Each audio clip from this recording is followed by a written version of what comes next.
సువార్త అనే ఆధ్యాత్మిక కార్యక్రమానికి ప్రభు నామములో మిమ్మల్ని అందరినీ ప్రేమతో ఆహ్వానిస్తున్నాం.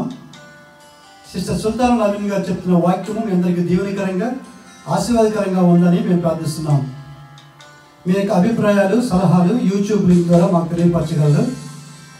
మీలో ఎవరికైనా ప్రార్థన అవసరం ఉన్నట్లయితే స్క్రీన్పై కనిపిస్తున్న మొబైల్ నెంబర్కి మీరు ఫోన్ చేసినట్లయితే మీ కొరకు మేము ప్రార్థన చేస్తాం. ప్రభు మిమ్మల్ని దీవించుగాక.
ఎఫ్ఎస్సీలో రాసిన పత్రిక 1వ అధ్యాయం చదువుతున్నాను. అంతకుముందు ధ్యానించిన వాక్య భాగాన్ని కంటిన్యూ చేస్తున్నాను. నేను ఎఫ్ఎస్సీ రాసిన పత్రిక 1వ అధ్యాయంలో 6వ వచనం, తన కృపామహిమకు కీర్తి కలిగినట్లు తన చిత్త ప్రకారమైన దయా సంకల్పం చొప్పున యేసుక్రీస్తు ద్వారా తన కుమారులుగా స్వీకరించుటకై మనల్ని ముందుగా తన కోసం నిర్ణయించుకుని కృపామహిమకు కీర్తి కలిగినట్లు తన దయా సంకల్పం చొప్పున విషయాలు దీంట్లో రాయబడి ఉన్నాయి. దేవుని వాక్య భాగాల్లో ఇంతవరకు కూడా మనం ఎన్నో విషయాలు ధ్యానించాం. మహిమ అనే దాంట్లో జ్ఞానం ఎలా జ్ఞానం ఎలాగా మహిమలో ప్రకాశించిందో, మహిమలో కృప ఎలా ప్రకాశించిందో, నేటి పరిశుద్ధ రక్తంలో ఎన్ని ఎలా దాచిపెట్టబడి ఉన్నాయో, ఎన్ని విషయాలు 1 by 1 మనం ధ్యానించాం. అదే వాక్య భాగాన్ని నేను కంటిన్యూ చేస్తుంటున్నాను. ఎందుకంటే కృపామహిమ అనేది చాలా పెద్ద సబ్జెక్ట్. ఏదైనా పెద్ద సబ్జెక్టే. మనకు బయలుపరిచిన ఈ బైబిల్ గ్రంథంలో చిన్న చిన్న పదాలు మాత్రమే. చిన్న చిన్న పదాల్లో అవి సొరంగాలై అత్యధికమైన మహిమలో ఆత్మకి తేజరిల్ప చేసాయి. కృపా మహదైశ్వర్యం చిన్న పదమే. ఆ మహదైశ్వర్యం కృప ద్వారా ఎన్ని మార్గాల గుండా వెళుతుందో ఆత్మ అనేది అసలు మనకి అర్థం కావాల్సింది. ఆ విషయాలన్నీ కూడా ఉంది. తర్వాత యేసుక్రీస్తు దేవుని యొక్క మహిమ యొక్క స్వరూపం అని గురించి కూడా ఆలోచిస్తూ కృపా మహిమలోకి వచ్చాం. మహిమ యొక్క స్వరూపం, మహిమ యొక్క తేజస్సు, మహిమ యొక్క స్వరూపం, దివ్య స్వరూపం, తేజోమహిమ పదాలు చిన్న పదాలే. చిన్న పదాలు ధ్యానిస్తుంటున్నప్పుడు ఈ పదాలు అసలు అవి దావీదు కాలంలో 8 లోయల్లో ఆ సొరంగాల్లో దావీదు నివాసం ఏర్పరచుకొని ఆ గుహల్లో ఉండి ఎన్నో పద్యాలు గేయాలు రాశాడు కదా. అవి ఎలా రాశాడు? ఆ గుహలో చీకటి గుహలా అనుకున్నాను నేను. కాదు, దాంట్లో సూర్యకాంతి పడుతుందండి. ఆ గుహల్లో తేజోమయమైనటువంటి కాంతి, ఆ సూర్యకాంతి ఆ గుహల్లో పడుతున్నప్పుడు తన హృదయం ఎలా క్రీస్తునందు ఎలా ప్రకాశించిందో అసలు నేను ఒక పుస్తకం చదివినప్పుడు, నేను హిస్టరీ చదివినప్పుడు నాకు కొన్ని అర్థమైనాయి నాకు దాంట్లో. తర్వాత దాంట్లో అలా అన్నప్పుడు దాంట్లో రాసినటువంటి పదాలు 2 పదాలు రాశాడండి దాంట్లో. కీర్తనలో తను రాసిన పదాలు అసలు కొత్త నిబంధనలోకి వెళ్ళిపోయినాయి, పాత నిబంధనలో నిలబడ్డాయి. తండ్రి మహిమ ప్రవాహంతో అవి దాచిపెట్టబడ్డాయి. అన్ని విధాలుగా దాచిపెట్టబడి ఉన్నాయి కదా కీర్తనలో. కీర్తన అంటే ఏంటి? కీర్తన అనేది నీకు క్రీస్తుకి ఉన్న సంబంధం. కీర్తన ప్రభు ఏమై ఉన్నాడనేది ఒక కీర్తన, స్తుతియాగం. కీర్తన అనేది ఆ ధ్వజస్తంభాల మీద ప్రభు యొక్క మహిమను చూచి ఒక వ్యక్తి కీర్తించడం అనేది కీర్తన. కలువరి రక్తదారులలో ప్రభు వేదన పడుతున్నప్పుడు నీ హృదయం కీర్తించడం అనేది అది స్తుతి అర్పణ అనేది స్తుతియాగం అనేది దేవదూతలు కీర్తించిన కీర్తన, సెరూబు కిరూబులు కీర్తించిన కీర్తనలో, నేటి పరిశుద్ధ సంఘం కీర్తించిన కీర్తనలో ఈ స్తుతియాగం అనేది చాలా సామాన్యమైనది కాదు. క్రీస్తు యొక్క బలి అర్పణగా ఈ లోకానికి ఎలాగా బలియాగం అర్పించడం వచ్చాడో అది తలంచుకుని ఒక పరిశుద్ధుడు కీర్తించడం అనేది ఆ మార్గాలు మహిమాయుక్తమైన మార్గాల్లో చోటు చేసుకుంటుంది అని నేను చెప్పలేదేమో, కానీ ఇప్పుడు చెప్తున్నా. మహిమాయుక్తమైన మార్గాల్లో చోటు చేసుకుంటుంది. అందుకోసం మహిమలేని సింహాసనం అనేది ఇశ్రాయేలు పరిశుద్ధుల మధ్య ఆ సింహాసనం కట్టబడింది. 24 అధ్యాయం నిర్గమకాండంలో నీలకాంతమయమైన సింహాసనం ఆకాశం వాళ్ళు చూడగలిగారు ఇశ్రాయేలీయులు. దైవిక స్వరూపిని దైవత్వం దైవత్వానికి సంబంధించినటువంటిది. దైవత్వం యొక్క కాంతి ఇశ్రాయేలు చూడగలిగారు. సింహాసనం వారి మధ్యలో ఉంది. ఆ సింహాసనం ఇప్పుడు కూడా ఉందండి, విడిచిపెట్టలేదు ఇశ్రాయేలుని. ఆయన వాగ్దానం చేసిన వాగ్దానం ఇశ్రాయేలుని విడిచిపెట్టగా ఎంత ఉన్నతమైన స్థానాల్లోకి తీసుకువెళ్ళిందని చెప్పాలి. ఆ మార్గాలన్నీ కూడా చూసినట్లయితే కనుక దాంట్లో దావీదు ఆ ఎరింగేతి లోయల్లో రాసినటువంటి మాటలో ఎన్నో నా హృదయానికి ఆకర్షించినవి ఎన్నో ఉన్నాయండి. దాంట్లో క్రీస్తుని గూర్చి తను ప్రవచిస్తుంటున్నప్పుడు ప్రవచనం భూత భవిష్యత్ వర్తమాన కాలాల్లో ఉన్నటువంటి క్రీస్తుని గురించి తను ప్రవచించగలిగిన గేయం అయిపోయిందండి. పాటది ఒక గీతం అయిపోయింది. ఇశ్రాయేలీయులు దీంట్లో స్తుతి గీతాలు పాడటానికి దీంటి మందసాన్ని ఎత్తుకుని వాళ్ళు దీంటి ఆస్థానంలో గాయకులు పాడటానికి తన స్తుతి అర్పణ అది మూలమైపోయిందండి. మరి మనం దేన్ని బట్టి దేవుని స్తుతిస్తున్నాం, దేన్ని బట్టి చెప్తున్నాం? ఆరాధన అంటే ఏం చెప్తున్నాం? ఆరాధన అంటే ఏం చెప్తున్నామండి? ఒకసారి ఆలోచించుకోవాల్సిన విషయం. అటువంటి కృపామహిమ స్తంభంగా నిలబడింది. మహిమ కలిగిన స్తంభంగా నిలబడింది, కృప కలిగిన స్తంభంగా నిలబడింది. మహిమ కలిగిన స్తంభం పాత నిబంధనలో నిలబడితే, కృప కలిగిన స్తంభం నూతన నిబంధనలు నిలబడింది. నూతన నిబంధనలో దేవుని యొక్క కృప, దేవుని యొక్క మహిమ కృపగా మారిపోయింది. క్రీస్తు యొక్క రక్తం పాత నిబంధనల మహిమలో అగ్నిజ్వాలల్లో, ఇంకా అగ్నిజ్వాలలు అనాల్సిందే, కాలిపోతారు ఎవరైనా అక్కడికి వెళ్తే. అటువంటి అగ్నిజ్వాలలో ఆర్పేసిందండి ఆయన కృప. అగ్నిజ్వాలలో ప్రవేశించి ఆ నీతిని, ధర్మశాస్త్ర యొక్క నీతిని నెరవేర్చిందండి ఆ కృప. ధర్మశాస్త్రం కొట్టివేయటం తర్వాత ధర్మశాస్త్ర యొక్క నీతి నెరవేర్చి సమాప్తి చేసింది ఆ కృప. తానే ధర్మశాస్త్రాన్ని సమాప్తి చేయడానికి క్రీస్తు రక్తం మూలమైపోయిందండి. ఆ రక్తం అనేది కొత్త నిబంధనలో అటు పాత నిబంధనకి కొత్త నిబంధనకి మధ్యవర్తిత్వాన్ని వహించింది. రక్తం అనేది అర్థం చేసుకోవాల్సిందే. తర్వాత ఈ మహిమ కలవరి కొండ మీద ప్రకాశించింది, కానీ ఆ రక్తంలో దాచిపెట్టబడి ఉందండి. ఆ మహిమ కలవరి శిలువలో రక్తంలో ప్రకాశించిందండి. ఈ రక్తం ఎవరినైతే హద్దిందో, ఈ రక్తాన్ని ఎవరైతే హత్తుకున్నారో, శిలల మీద పడిపోయింది, రాళ్ళ మీద పడిపోయింది, నేల మీద పడిపోయింది, శిలల వంటి మనుషుల మీద పడిపోయింది, రాళ్ళ వంటి మనుషుల మీద పడిపోయి రాళ్ళ వంటి సైనికుల్ని, రాళ్ళ వంటి శూలాలు లాంటి ముళ్ళులాగా ఉన్నటువంటి సైనికుల్ని, ప్రజల్ని, హృదయాల్ని బద్దలు చేస్తుందండి ఆయన రక్తం. క్రైస్తవం అనేది ఏదో సంపాదించుకోవడానికి క్రైస్తవం అలా అవలంబించారు, కానీ అసలైన క్రీస్తు యొక్క సకలైశ్వర్యం అన్నీ మర్చిపోయారండి క్రైస్తవ జనాంగం. ఆ మహిమైశ్వర్యం ఆ ప్రభు దగ్గర ఉందని సంగతి మర్చిపోయారు.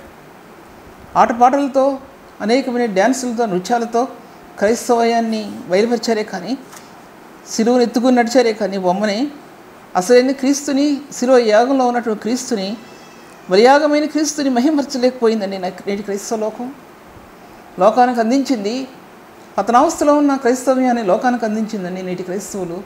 కానీ మహిమాపూర్ణుడైన క్రీస్తు ధ్వజస్తంభంగా ఆయన కలవరి శిలువలో ఎలా కట్టబడ్డాడు అనే విషయం నేటి క్రైస్తవ్యం లోకానికి వివరించలేదండి. అందుకే పరిపరి విధాలుగా క్రైస్తవ్యాన్ని హింసిస్తూ, నిందిస్తూ, హీనపరిచారండి. పరిశుద్ధుడైన ప్రభువును కనుగొనలేని క్రైస్తవ్యం, పరిశుద్ధుడైన మహిమను కనుగొనలేని నేటి క్రైస్తవ్యం, మహా తేజస్తో నింపబడిన ఆ ప్రభు మహిమా స్వరూపి అని కనుగొనలేని నేటి క్రైస్తవ జనాంగం క్రైస్తవేతరులకు ఏమైనా బోధించగలుగుతారండి? స్వార్థ అనేది మహిమ కలిగిన స్వార్థ. ప్రకటించే స్వార్థలో మహిమ కలిగిన క్రీస్తు ప్రత్యక్షమవుతాడని తెలియనటువంటి క్రైస్తవ జనాంగమే ఎంతోమంది ఉన్నారు. క్రైస్తవేతరులు ఎంతమంది ఎవరికి వాళ్ళకి కూడా తెలియదండి. ఈ స్వార్థ ఆయన కులుకుల్లో నుంచి ఆయన యొక్క ముళ్ళలో నుంచి, కొట్టిన ముళ్ళల్లో నుంచి, ఆయన గాయపరిచిన గాయాల్లో నుంచి, సిలువలో ఆయన పాదాలకి, చేతులకి, కాళ్ళకి కొట్టినటువంటి మేకుల్లో నుంచి, రక్తంలో దానిలో ప్రవహించిన ఆ స్రావంలో నుంచి స్వార్త వెలువడిందండి. సిలువ స్వార్త. ఆ సిలువ స్వార్థలోనే దాచిపెట్టబడింది మహిమ అనేది. మహిమ కలిగిన స్వార్థ దాంట్లో దాచిపెట్టబడి ఉంది. ఆ స్వార్థను ఎవరు అందుకున్నారో ఆదిమకాల సంఘంలో మనుషులు మంది, ఎంతోమంది ఆ యొక్క స్వార్థను స్వీకరించారో, ఆ స్వార్థ ప్రకటిస్తున్నప్పుడు అద్భుతాలు, ఆశ్చర్యకరమైన కార్యాలు ఎన్నో జరిగాయినప్పుడు. ఎందుకంటే స్వార్థ ప్రకటించబడింది, లోకంలో ప్రకటించబడింది. ఈ దినాల్లో అద్భుతాలు, ఆశ్చర్యకార్యాలు జరగట్లేదంటే జరుగుతున్నాయి. జరగలేదని ఎలా చెప్తానండి? ఎలా చెప్తాను? ఆత్మరక్షణ ప్రాముఖ్యమని చెప్తారు అందరూ, నేను చెప్తాను. కానీ కొంతమంది ఇతరులు, క్రైస్తవేతరులు ప్రభువుని అంగీకరించడానికి దేవుడు అద్భుతాలు చేస్తున్నాడు, ఆశ్చర్యకరమైన కార్యాలు చేస్తున్నాడు. కుటుంబాలు మారిపోయిన వాళ్ళు ఉన్నారండి ఎంతోమంది. కుటుంబాలు త్యాగం చేసుకుని దేవుని సన్నిధికి వచ్చిన వాళ్ళు ఎంతోమంది నేను నా కళ్ళతో చూశాను. అటువంటి మార్గాలు ఉన్నాయి. మనం పట్టిన దానికి, మనకు పట్టిన కుందేలికి ముడేకాలంటే కుదరదు. ఆత్మ ప్రత్యక్షత, ఏ ప్రత్యక్షతని ఆత్మకు అనుగ్రహిస్తున్నాడో ఆత్మ ప్రత్యక్షత ప్రకారం నడవాలి ఒక వ్యక్తి. ఆత్మలో సంపూర్ణంగా నిలబడినప్పుడు కొన్ని బయలుపరుస్తాడండి ఆత్మకి, దాంతో నడవాలి. ఫండమెంటల్ డాక్టరీన్స్ అంటే ఆ ఫండమెంటల్ డాక్టరీన్లో కూడా నడవలేని వాళ్ళు ఎంతోమంది ఉన్నారు. వాళ్ళకి తెలియదు, ఎంతోమందికి తెలియదు ఆ ఫండమెంటల్ డాక్టరీన్ అనేది ఏంటో. చాలామందికి తెలియదండి. ఫండమెంటల్ డాక్టరీల మధ్యలో నిలబడింది సిలువ అండి. మరణం, పునరుత్థానం, జీవం నిలబడింది. మరణ పునరుత్థానాలు జీవం యొక్క మార్గాలు నిలబడ్డాయి. మహిమ యొక్క మార్గాలు అందులో తెగిరిలేయండి. అది డాక్టరీనల్ పాయింట్. అది కూడా ఒక సంఘానికి అది ఆత్మలో కనుక లేకపోతే క్రీస్తు యొక్క నిజ స్వరూపాన్ని తెలుసుకోరు సరికదా. అసలు రియల్ డాక్టరీలోనికి అంతగా నిలబడలేదు. ఎవరైనా ప్రశ్నిస్తే దాని ప్రశ్న కూడా జవాబు చెప్పలేరు. నేటి క్రైస్తవ్యం యొక్క విలువైన క్రైస్తవ్యం, ఎంతో అమూల్యమైన క్రైస్తవ్యం ఈ లోకంలో మట్టిలో పడిపోయిందండి. కానీ మట్టిలో ప్రకాశించిన క్రీస్తు ఆయన మరుగుపడలేదు. పరిశుద్ధుల హృదయాల్లో తేజరిల్లినటువంటి ఆ మహిమ అది మరుగుపడలేదండి లోకానికి. జీవగ్రంథంలో దాచిపెట్టబడినటువంటి ఆ మాధుర్యాన్ని, ఆ కృపను ఏ వ్యక్తి కనుగొన్నాడో వారు ధనులుగా నిలబడిపోయారు ఈ లోకంలో. ఇటువంటి పరిశుద్ధిని స్వార్థ నేను ప్రకటించడానికి నేను ధన్యతను పొందాను క్రీస్తు నుంచి. దానికి నేను ఎంతో గ్రహిస్తున్నాను అంతేకాని నేనేదో అత్యాస్పదంగా ఈ స్వార్థను మీ మధ్యలో నేను ప్రకటించట్లేదనే విషయాన్ని మీ మధ్యలో చెప్తున్నాను. కృపా మహిమ అనే స్థానానికి ఎన్నో విషయాలు మీ మధ్యలో చెప్తూ వచ్చాను నేను. ఎందుకంటే నా ఆత్మకి బలపరిచిన చిన్న మాటల్లో రోమీ రాసిన పత్రిక నీతి ద్వారా కృప అనే పదం, అలా చిన్న పదాలలో లోయల్లో ఆత్మ బంగారు లోయల్లోనికి వెళ్తారు చాలామంది. ఆ లోయల్లో రత్నాలు, ముత్యాలు, మాణిక్యాలు దొరుకుతాయి. అటువంటి లోయలు లభించాయండి. దాంట్లో ఆ లోయలు లభించాయి.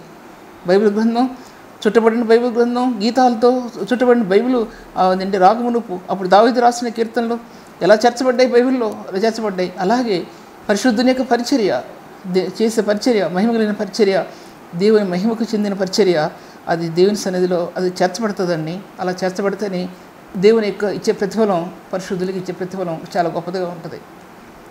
నేను ఏదో రాసుకునే సత్యాలు కాదు. ఆత్మలో ప్రభు సన్నిధిలో నేను నా ప్రభుని సేవించే విధానంలో నా కన్నీళ్ళే నా జీవితానికి ప్రధానమైనగా నిలబడ్డాయి. అంతకంటే ఏమీ లేదు. నేనేం పెద్ద వ్యక్తిని కాదు చెప్పడానికి. ఆ కన్నీటి దారుల్లో, ఆ మార్గాలు ఆత్మకు తేజవంతంగా నిలబడ్డాయండి. అది నా ప్రభు నాకు ఇచ్చిన పరిచర్య, అంతే. తర్వాత ఇంకా ఒక 2 మాటలు చెప్తాను నేను ఇంకంతే. ఎందుకంటే ఈ 4 క్లాసులు అయిపోతాయి. దీంట్లో సంపూర్ణత అనేది కృప పరిపూర్ణమైనదన్నా సంపూర్ణమైనదన్నా ఒకటే. జ్ఞానం పరిపూర్ణతమైనది. జ్ఞానం ఆయన పరిపూర్ణతలో నుంచి వచ్చింది జ్ఞానం. అదేంటి ఏబు గ్రంథంలో చదివాను కదా వాక్యం, పరిపూర్ణమైన వాని జ్ఞానం అన్న దాంట్లో కృప పరిపూర్ణమైనది. 1వ అధ్యాయం యోహాను సువార్తలో 16వ వచనం అనుకుంటున్నాను, ముందు భాగాల్లోనే ఉంది. ఆయన పరిపూర్ణతలో నుండి కృప వెంబడి కృప మనం పొందగలుగుతుంటున్నామని రాయబడి ఉంది. తర్వాత వాక్య భాగాలు చూసినట్లయితే కనుక ఆ క్రీస్తు యేసు యొక్క రక్తం కూడా పరిపూర్ణత చెందింది, సంపూర్ణత చెందింది. అంటే పరిపూర్ణత ఒకటే. అంటే పరిపూర్ణత అంటే పరలోకము నుండి బైబిల్ భూమి దిగి వచ్చింది. భూమిలో సంపూర్తి చేయబడిన బైబిల్ ముద్రించబడింది. కట్లతో ఆయన ముద్రలతో చుట్టబడిన బైబిల్ గ్రంథం, ప్రకటన గ్రంథంలో పరలోకంలో మరలా క్రీస్తు రక్తం మాత్రమే దాన్ని ఓపెన్ చేయగలిగింది. ఇంకెవరి వల్ల కాలేదు. పరలోకమందు భూమి మీద గ్రంథం భూమిలో ప్రజలకు ఇవ్వబడింది. ఆ మార్గం క్రీస్తు అని చెప్పబడింది. కృపతో మాత్రమే. కృపలో ఆ బైబిల్ గ్రంథం భూమి మీదకి యేసుక్రీస్తు వారు తీసుకొచ్చాడు ఆయన. అది అంత ప్రాముఖ్యమైనటువంటిది. తర్వాత రక్తం అంత పరిపూర్ణమైంది. తర్వాత జ్ఞానం కూడా పరిపూర్ణమైంది. పరిపూర్ణమైన జ్ఞానంతోనూ పూర్ణ వాక్యం ఉంది. పరిపూర్ణమైన జ్ఞానము రాయబడింది. చాలా జ్ఞానం పరిపూర్ణమైనది. అది ఆత్మకు అందించిన ఫలం. ఆత్మకి పరిశుద్ధత ఎలా ఫలం అందించాడు, అలాగే ఆత్మకి జ్ఞానాన్ని ఫలంగా ఇచ్చాడు దేవుడు. ఫలం, అతీతమైన ఫలం ఆ జ్ఞానానికి ఇచ్చాడు. ఈ జ్ఞానం భక్తులు ఎక్కడి నుంచి బయలుదేరి ఎక్కడికి వెళతాయో, నీ క్రీస్తు యేసు యొక్క పరిశుద్ధ రక్తం నీ ఆత్మకి ఎలా అలంకరించబడిందో దాని ద్వారా ఈ జ్ఞాన రేఖలు నీ ఆత్మలో అనేక స్థలాల్లోకి వెళతాయి. దేవుని వాక్యం యొక్క రహస్యాలు, మర్మాలు విడదీయబడటానికి పరిశుద్ధ రక్తం ఎలా సీల్ చేస్తుందో, సీల్ చేసి సీల్ని ఎలా తెలుస్తుందో, అలాగే జ్ఞానం అనేది ఆత్మలో కుమరిస్తుంది. ఈ జ్ఞానం అనేది ఈ లోక సంబంధమైనటువంటి జ్ఞానం కాదు. పరిశుద్ధుడు ఆత్మకి ఇచ్చిన జ్ఞానం అనేది ఇది రహస్యం, ఇది సీక్రెట్ అనే విషయాన్ని నేను మరలా చెప్తున్నాను ఈ ఆఖరి అధ్యాయంలో మీకు బోధించే విషయాన్ని. తర్వాత వాక్య భాగాల్లో చూసినట్లయితే ఆయన దేవుని మహిమ యొక్క తేజస్సు అనేదానికి దైవత్వం అనేది క్రీస్తులో ప్రధానమైనటువంటి భాగం. అంటే దైవిక స్వరూపి అనే సత్యం నిర్గమకాండం 24 అధ్యాయంలో చూపించబడుతుంది. కొత్త నిబంధన అంతా కూడా ఆయన దైవత్వం గురించి వివరించి చెప్పబడింది చాలా చోట్ల. దైవిక స్వరూపి ఆయన, మహిమ స్వరూపి, మానవ స్వరూపి అనేది 3 ప్రధాన భాగాలు అయినటువంటి సత్యాలు అవి దాని గురించి ఇప్పుడు నేను చెప్పే వాటిల్లో అదే ప్రధానమైనదిగా మీకు ఎంచుకొని చెప్పా. మహిమాన్ని గురించి, జ్ఞానం గురించి, దైవత్వాన్ని గురించి అవి చెప్తూ వచ్చా. ఇవన్నీ ఒక హృదయంలో కొట్లుగా నింపబడతాయి. ఎవరికి నింపబడతాయి అంటే నాకు అర్థమైంది చెప్తున్నాను. ఎవరికి అర్థమైంది ఎవరి విషయాలు చెప్పట్లా. దైవత్వం కానీ, దేవుని మహిమా స్వరూపం కానీ, కృపామయుడైన ప్రభువు కానీ, అసలు మానవ స్వరూపం ఇవన్నీ కూడా ఒక హృదయంలో రివల్యూషన్. అది ఆత్మకి పరిశుద్ధాత్మ దేవుడు ఒక వ్యక్తికి రివల్యూషన్, అది రివీల్ చేసిన సత్యం. అది ఎప్పుడు రివీల్ చేయబడతాడంటే ఆత్మదేవుడు మన హృదయ నివాసం ఉండటంలో ఒకటైతే, అంతరి హృదయం పరిశుద్ధంగా ఆయన కోసం సిద్ధపరచడం మరొకటి. ఏదో ఒక చిన్న స్థానం ఇచ్చి నువ్వు ఉన్న చాలా అని చెప్పి మన ఇష్టానుసారం బ్రతికే బతుకు కాదు. పరిశుద్ధాత్మ దేవునికి సబ్మిట్ అవ్వడం అనేది, సబ్మిషన్ అనేది దానికి నీ ఆత్మ ప్రాణ దేహ ఆత్మ ప్రాణం అంతా కూడా ఆయన సబ్మిట్ చేయబడుతుంది. నీ జీవితంలో నువ్వు, నీ కుటుంబం, నీ పిల్లలు తప్పితే మరేది కూడా నీకు హృదయంలో ఉండదు. ప్రభువుని ప్రేమించడంలో, నీ ఆత్మ ఆయనతో నడవటంలో ఒక చేత్తో వీళ్ళందరినీ పట్టుకుంటావు, ఒక చేత్తో బైబిల్ని పట్టుకుంటావు. అది ఒక విశ్వాస యొక్క జీవితం యొక్క రహస్యం. లేకపోతే కుటుంబం ఉన్నతంగా సాగిపోవడానికి సాధ్యపడతాం. దుష్టుని చేతిలో ఉన్నటువంటి ఈ భూలోక ప్రపంచం, ఈ భూలోకం దుష్టుని చేతులకు అప్పగించబడింది. బైబిల్ గ్రంథంలో ఉంది. ఏ దేశాన్ని చూస్తే ఆ దేశంలో ఒక చోట మిలిటెంట్స్, ఒక చోట టైగర్స్, ఒక చోట నక్సలైట్స్, ఇన్ని పదాలు చెప్పడం బాగోదు కాబట్టి అలాగా కబళించేస్తున్నారు దేశాన్ని కబళించేస్తుంటే దాంట్లో ప్రముఖులైన వాళ్ళు కూడా వాళ్ళకి చేయూతనిచ్చే వాళ్ళు ఎంతమంది ఉన్నారు, నిక్కచ్చిగా నిలబడిన వాళ్ళు బహు తక్కువ. దీని సారాంశం ఆ విధంగా ఈ గోళాన్ని తినేస్తున్నారు. ఒక పక్క మరొకళ్ళు ఏలేవాళ్ళు. నేను ఆ భాష మాట్లాడుతున్నానంటే అర్థం చేసుకోండి. ఒక పక్క భూగోళం తినేస్తున్నారు, భయంకరంగా తినేస్తున్నారు. పరిశుద్ధులకి స్థానం లేదు ఈ లోకంలో. పరిశుద్ధ జనాంగానికి ఎక్కడా మార్గం లేదు ఈ లోకంలో. అది ప్రభు దగ్గర నుంచి రావాలి ఆ స్వాస్థ్యం, ఆస్తి, మార్గాలు. ఆయన తప్పితే ఇంకెవరు ఇచ్చేవాళ్ళు వాళ్ళకి లేరు. ఆ బిడ్డల్ని ఆయనే అభివృద్ధి చెందించాలి. ఆయనే వారికి మార్గమైన ఐశ్వర్యమే నిలబడాలి. వాళ్ళకి ఇంకో చేతితో డబ్బు తీసుకోవడం అలవాటు లేదు. ఒకే చెయ్యి ప్రభు ఆయన కుడి చేతితో ఇచ్చినటువంటి ఆ గుప్పులిప్పి ఆయన చెయ్యి పిరిగి ఇవ్వాలి కానీ, నాకు ఇవ్వాలి కానీ, ఇంకా ఎడమ చేతిని చాచడానికి ఏ పరిశుద్ధుడు కూడా నిలబడలేదు. ప్రభు నీతిని ధరించుకున్న వారు ఎవరు కూడా అటువంటి మార్గాల్లో నడవలేదు. అటువంటి నీతిని ఇచ్చాడు ప్రభు మనకి. ఆ నీతి నన్ను వస్త్రంగా ధరించింది యోబు అంటున్నాడు. ఆ నీతి నన్ను వస్త్రంగా ధరించింది. అప్పుడు ఆయన నీతి మనల్ని వస్త్రంగా ధరించుకుని ఆనందించింది. పరిశుద్ధుల్ని తన వస్త్రంగా ధరించుకుని ఆయన ఆనందించాడు. పరిశుద్ధులు ఆయన యొక్క వస్త్రం అయిపోయారు. మనం నీతి వస్త్రం అయితే మనం పరిశుద్ధులు ఆయన నీతి వస్త్రం అయిపోయారు. నా పరిశుద్ధులు, నేను నా రక్తం ఇచ్చి కొన్నటువంటి పరిశుద్ధులు అన్నాడు ప్రభు. నా రక్తం ఇచ్చి కొన్నటువంటి నాకు సమూహం అన్నాడు ప్రభు. అక్కడ అటువంటి నీతిని దేవుడు పరిశుద్ధులకి ఇచ్చిన నీతి అంతర్యంలో ప్రకాశించిందండి. అటువంటి నీతిని దేవుడు నేటి పరిశుద్ధులకి ఇచ్చి ఆయన ఇందు వర్ధిల్లటానికి ప్రభు గొప్ప ద్వారాలు తెరిచాడనే విషయాన్ని నేను మీ మధ్యలో మాట్లాడుతుంటున్నాను.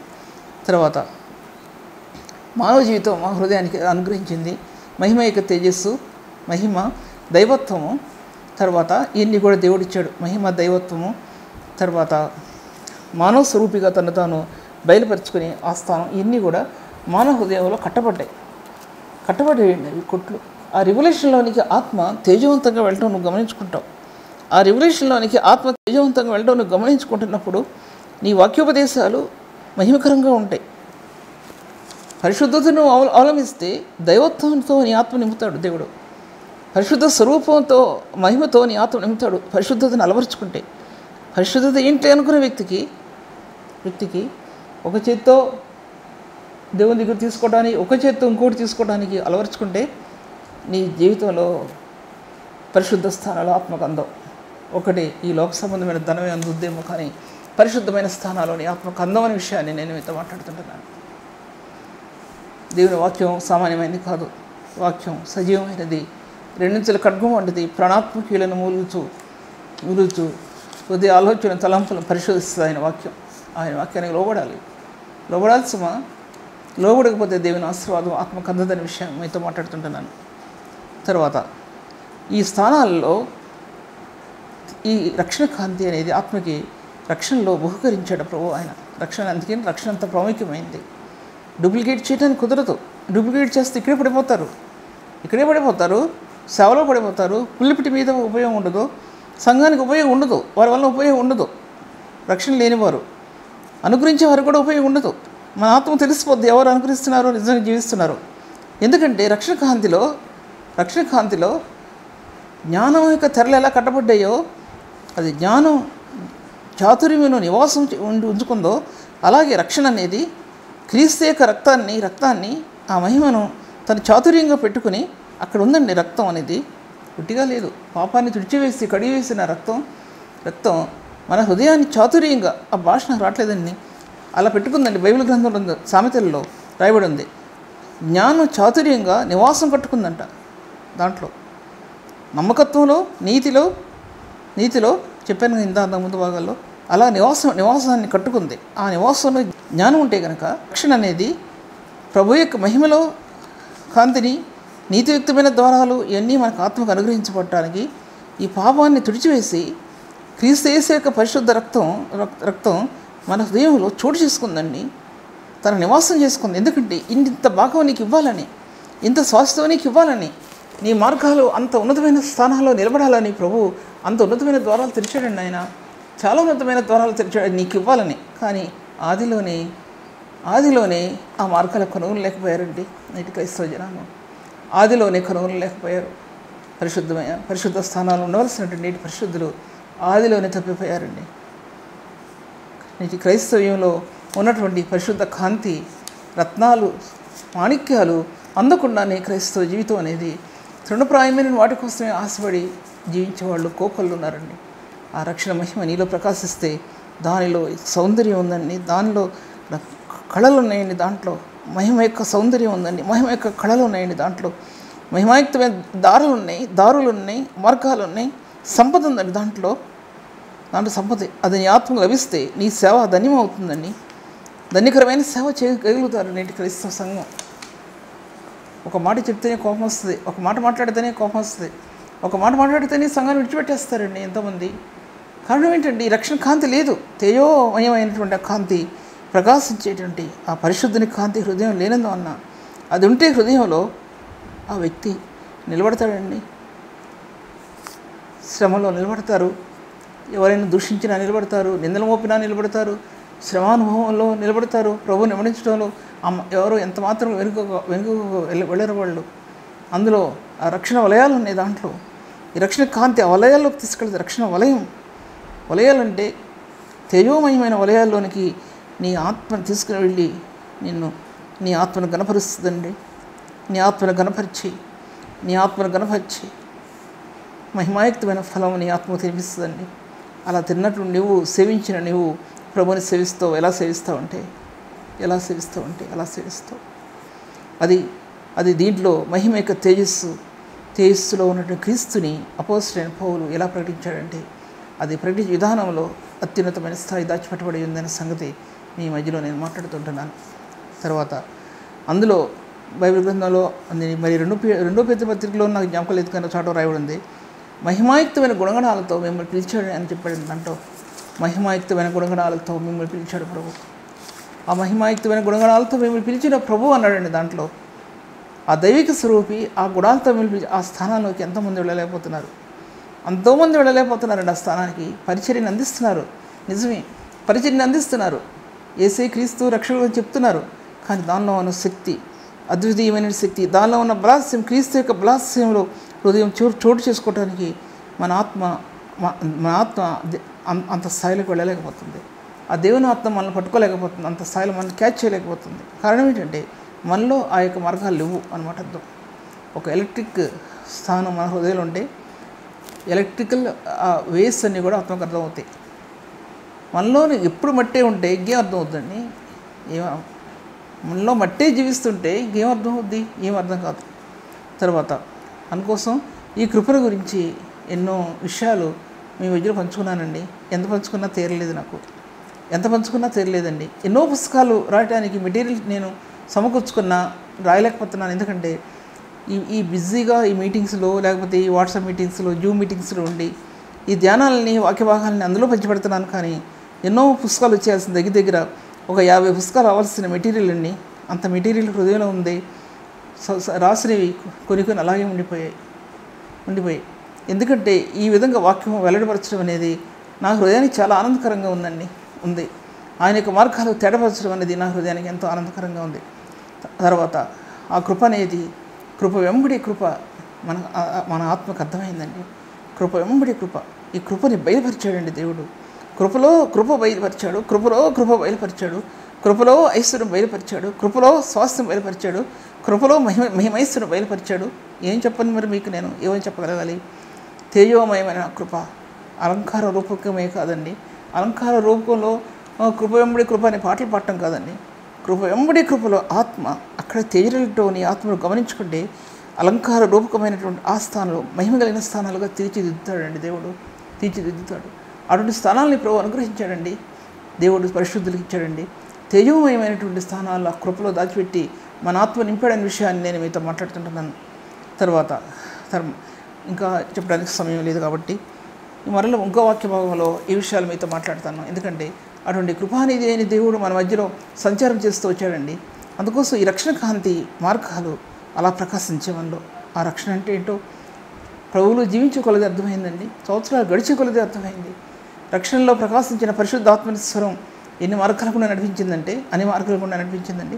రక్షించబడిన ఒక వ్యక్తికి నీ హృదయ ఆలయం అని చెప్పిన ప్రభు మన హృదయాన్ని చెప్పినప్పుడు దానికి స్థానం ఇచ్చిన మనల్ని ఆయన ఎటువంటి ఉన్నతమైన స్థానాలు నిలబెట్టాడో అన్ని ఉన్నతమైన స్థానాలు నిలబెట్టాడండి ప్రభు. అటువంటి ప్రభువుని గురించి మీ మధ్యలో నేను ప్రకటిస్తున్నానండి. బైబిల్ గ్రంథం యొక్క విశిష్టతని, బైబిల్ గ్రంథం యొక్క మార్గాన్ని మీకు ప్రకటిస్తున్నాను. ఆ పరిశుద్ధుని యొక్క మార్గాలు మీ ముందు బయలుపరచాలని ఆశతో ప్రకటిస్తున్నానండి. దయతో ఈ వాక్యం అంగీకరించండి. అనేకులకు చెప్పండి, అనేకులకు ప్రోత్సాహపరచండి. ఈ వాక్యాన్ని ఎవరు ఏం చేయవలసిన లేదు. ఈ వాక్యాన్ని అనేకులకు అందించండి. నాకు కావాల్సింది ఇదొక్కటే మాత్రమే, మరేమీ నాకు అవసరం లేదు. ఈ పరిశుద్ధుని స్వార్థ, మహిమలైన స్వార్థ లోకానికి అందించడం, సంఘానికి అందించడం, సంఘంలో అనేకులకు అందించడం అనేది నా ధ్యేయం తప్పితే దీంట్లో నాకు మరొక లాభం లేదండి. ఆయనే నా స్వాస్థ్యం. సియోను కుమారి అని పిలిచిన ప్రభు, నీ బహుమానం నా దగ్గర ఉందని చెప్పిన ప్రభు, ఆ బహుమానం ఇచ్చేవాడు ఆయనే, ప్రతిఫలమిచ్చేవాడు ఆయనే, ఆశించిన వారి ప్రాణాన్ని తృప్తిపరిచే దేవుడు ఆయనే, పరిశుద్ధుడు దేవుడు ఆయన, దేవాది దేవుడు ఆయనే మహిమాస్వరూపి, మహిమలో ప్రకాశించిన ప్రభు, మహిమైక తేజస్సు ఆయనే. ప్రభు ఈ వాక్యాన్ని దీవించనుగాక ప్రార్థించుకుందాం. తండ్రి నీ కొందనంలో ప్రభా, పరిశుద్ధాత్మ దేవా నీ కొందనంలో మీ సహాయాన్ని ఇచ్చి తండ్రి మీరు నడిపించండి. తండ్రి మీ నామాన్ని హెచ్చించుకొని సహాయం చేయమని ప్రార్థిస్తున్నాను ప్రభా. దేవా అనేకులకు నువ్వు దీవెనకరంగా చేయండి ప్రభా. చెప్పనసఖ్యం కానీ మహిమాయుక్తమైన వరం ప్రభా ఇది మీరు ఇచ్చింది ప్రభా. ఈ మహిమాయుక్తమైన వరం కొద్దిమంది మాత్రమే ఇచ్చావు ప్రభా. నువ్వు తండ్రి ఈ మహిమగలైన స్వార్థలో దాచిపెట్టబడి నా ఈ మహిమాయుక్తమైన వరం నేటి పరిశుద్ధులకు బహుకరించావు. నీ వాక్యం చెప్పగలటానికి, సేవ తిరిగి చేయబట్టడానికి, శరీరం బలపరచబట్టడానికి, శక్తిహీనమైన బతుకులు జీవించడానికి ఈ కృపనిచ్చావు తండ్రి. నువ్వు ప్రభా శరీర బలహీనతలో ఉన్న వారికి, శక్తిహీనులకు ప్రభు నువ్వు అనుగ్రహించిన నీ కృప అతీతమైంది తండ్రి. మీ నామం హెచ్చించుకోండి ప్రభు. మీ ఘనమైన నామానికి అధిక మహిమ తెచ్చుకోమని తండ్రి ప్రార్థన అంగీకరించమని యేసునామములో స్తుతించి వేడుకుంటున్నాను తండ్రి. ఆమేన్. ఇంతవరకు సిస్టర్ సుల్తాన్ నగరి గారి వాక్యాన్ని ఆత్మలో ఆనందించి దేవుని మేలు పొందాలని నమ్మి దేవుని స్తుతిస్తున్నాం. మీ యొక్క అభిప్రాయాలు కామెంట్స్ ద్వారా మాకు తెలియపరచండి. Please like, comment, share and subscribe. God bless you all.